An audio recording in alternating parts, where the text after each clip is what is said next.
지금까지 사회재난, 자연재난, 재해 이런 것들의 원인 그리고 어떤 현상이 나타나는지를 배웠다면 막아야 될 거 아니야? 막아야 되는 거 또는 막지 못한다면은 뭐 대처 방안, 우리 어떻게 대처해야 되는지. 사회재난은 막을 수 있어요. 미리 안 일어나게 막을 수 있지만 자연재해는 어때요? 우리가 막을 수 있어? 화산이 폭발한대. 막을 수 있나요? 지진이 곧 날 거래. 막을 수 있나요? 그런 차이점도 알아야 돼. 자연재해는 우리가 막을 순 없어. 하지만 예방할 수, 대처할 수 있죠? 그래서 여기 보면은 이런 말이 나와 있어요. 재해와 재난의 대처 방안이라고 나와 있고,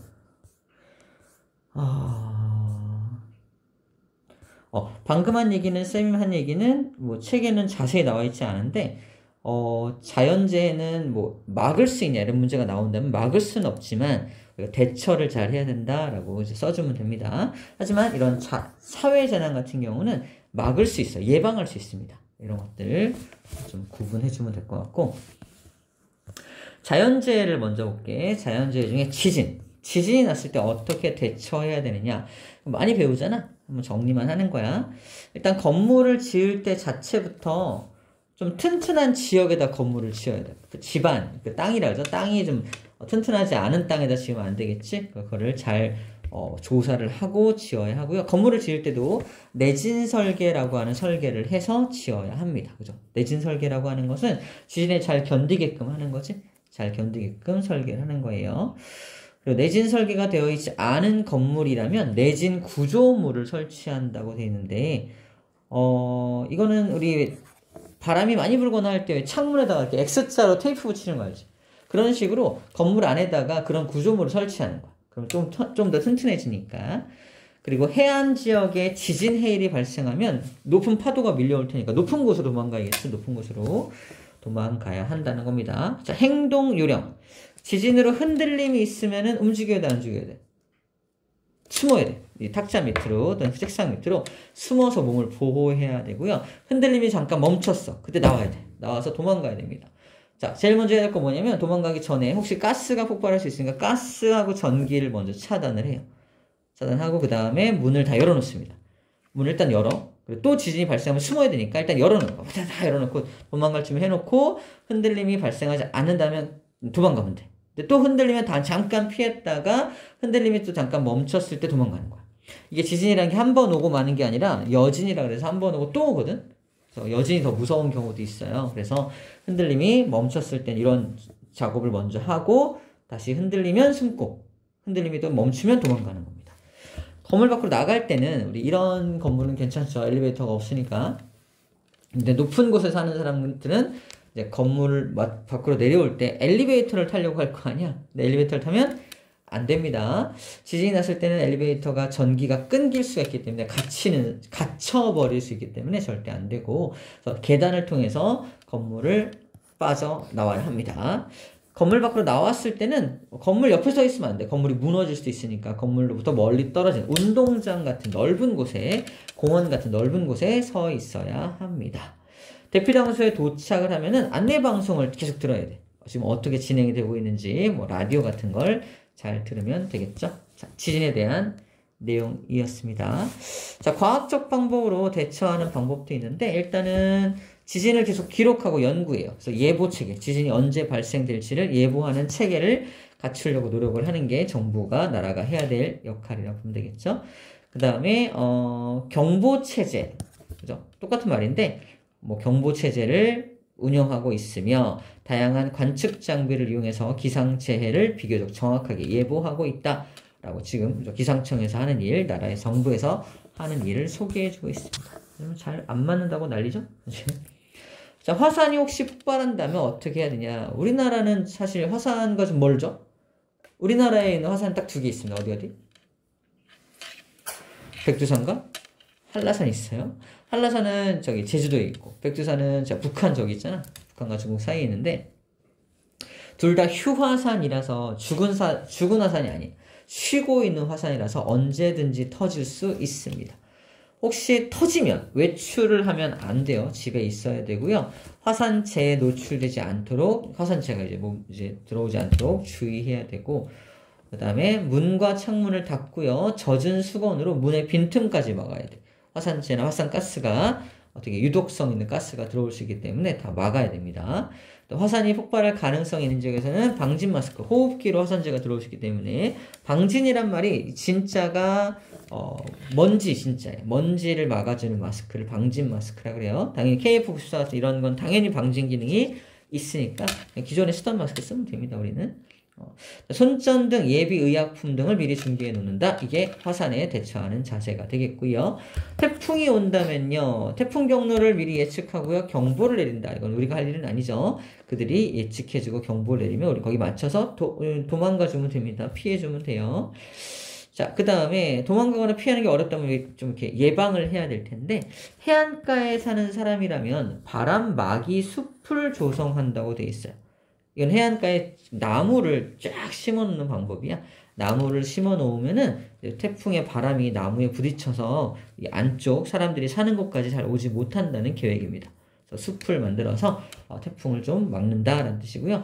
제방을 쌓는다라는 것은 이제 하천이 넘칠까봐 뚝을 쌓아놓는 걸 제방을 쌓는다라고 말을 해요.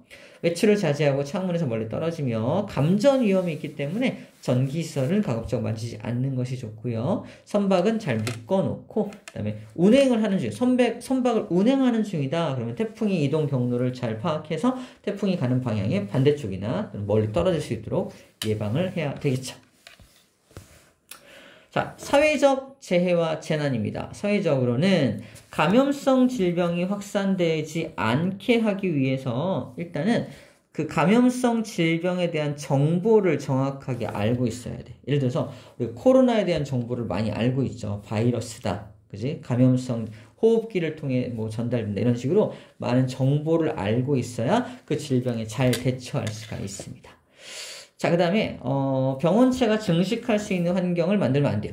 살기 좀 어려운 환경. 그래서 우리 알코올 같은 거 뿌리잖아. 죽을 수 있게끔 그런 환경을 만들면은 얘네가 좀 번식하기 어렵다라고 하는 거고요. 비누를 사용한 손을 자주 씻고요. 식재료도 깨끗이 씻어 먹는다고 하고요. 우리 손소독제 같은 거 막 쓰고 있죠. 다 같은 원리들이고요. 그다음에 음식을 먹을 때 음식 속에 병균이 들어있어서 병에 걸리는 경우도 있거든요. 그래서 음식을 먹을 때는 익혀 먹으면 좋고요. 물을 먹을 때도 끓인 물을 이용하면 좋겠고 그 다음에 음식물도 충분히 익혀 먹고요. 기침할 때는 이제 코와 입을 가리고 기침을 하죠. 계속된 기침이 있다면 마스크를 착용해 주는 게 다른 사람에 대한 예의가 됩니다. 이 질병이 확산되지 않도록 하는 것이 되겠죠. 예방접종도 틈틈이 하도록 하고요. 건강한 식습관을 가지고 있어서 면역력을 키우는 것도 굉장히 중요합니다. 면역력이 좀 좋은 사람들은 감기 같은 것도 잘 안 걸리죠. 이 와중에 재채기는 좋지 않은 타이밍이야, 그지? 화학물질이 유출된다. 이 화학물질이 유출된 어떤 그런 공장에 깨진 거 보이지? 화학물질이 유출되고 있는 겁니다. 유출되고 있어. 자, 화학물질이 이제 피부에 닿거나 유독가스를 우리가 흡입하면 큰일 나니까 흡입하지 않도록 주의해야 되고요. 최대한 멀리 도망가야 하고요. 유출된 유독가스에 대한 정보를 받아서 이게 공기보다 되게 무거운 녀석이다. 그럼 우리는 높은 곳으로 도망가면 돼요. 하지만 공기보다 가볍다. 그럼 우리는 낮은 곳으로 이게 위로 올라가 버릴 테니까 낮은 곳, 밑으로 도망을 가는 게 좋습니다. 유독가스의 정보에 대한 걸 알고 있어야 되겠죠. 자, 바람이 부는 것도 되게 중요하죠. 바람이 사고 발생 지점으로 분다. 그죠? 사고 발생 지점으로 분다면은 바람의 반대 방향으로 대피를 해야 됩니다. 그렇죠? 바람이 사고 발생 장소 쪽으로 분다는 건 이거죠? 바람이 사고 발생 장소 쪽으로 불 때. 그죠? 그러면은 이 방향으로 분다. 이 방향으로 분다는 거잖아. 그럼 바람의 반대 방향으로 피하고 있는 모습이지. 보이나요? 오케이. 그다음에 바람이 사고 장소에서 이렇게 불어온다면 어떻게 해야 돼요? 이걸 따라가면 안 되겠죠? 이쪽 방향, 수직 방향으로, 직각 방향으로 대피를 하는 겁니다. 그렇죠? 어떻게 하는지 알겠죠? 그래야지 최대한 유독물질을 덜 마실 수가 있기 때문에 그래요. 자, 그 다음에 운송수단 사고 발생했다. 뭐 기차나 열차나 어떤 그런 어떤 선박 사고 이런 것들이 발생했을 때는 자동차 사고 같은 거 빠르고 정확하게 상황을 판단하여 대비한다. 뭔 소리야? 당연히 이렇게 하겠죠. 그 다음에 안내방송을 잘 듣고 운송수단의 종류에 따른 대피 방법을 미리 알아둔다. 뭐 열차 사고가 발생했을 때 어떻게 해야 된다. 뭐 선박 사고 발생했을 때 어떻게 해야 된다. 이런 뭐 미리 알아두면 좋다라고 말을 하고 있습니다. 알려주진 않고 너네들이 미리 알아봐라 이런 얘기 아니에요. 알아봐라. 잘 대처해라. 이러고 있네요. 좋아요. 자, 여기 바람막이 숲이 나와 있죠? 자, 이게 사람들이 살고 있는 마을이 있고요. 그 앞에다 숲을 조성을 해서 태풍이 불어오더라도 여기서 막아주는 거. 막아주니까 이걸 바람막이 숲이라고 불러주는 거고. 역학조사는 우리 많이 들어봤죠? 우리 우리 코로나 걸렸을 때 코로나 걸린 사람이 어떻게 걸렸는지에 대해서 조사하는 거, 이런 거 역학조사라고 하죠. 그래서 원인을 찾고 확산을 막기 위한 활동을 역학조사라고 합니다. 자, 그 다음에 콜레라가 이제 발생되었을 때 콜레라의 전염 원인을 알아내기 위해서 사망자가 발생한 곳을 지도에다가 표시를 하고요. 표시한 지역에 특정 급수 펌프를 이용한 사람들, 그러니까 표시한 지역을 가봤더니 특정한 어떤 펌프에서 길어 올린 물을 먹은 사람들만 콜레라에 걸린 것을 알아내서 그 물에, 즉 지하수가 오염돼서 콜레라가 걸렸구나라는 걸 알아내게 됩니다. 전 콜레라가 어떤 병인지 몰랐을 때 처음 발견한 것을 말하는 거야. 오염된 지하수를 사용하지 못하도록 사람들한테 알려주니까 더 이상 콜레라가 번지지 않았다는 거지. 자, 이게 바로 역학조사야. 원인을 찾아내는 거, 역학조사를 하는 예를 한번 들어준 겁니다. 다 했네요. 자, 여기까지가 전체 내용입니다. 자, 문제 풀어보자.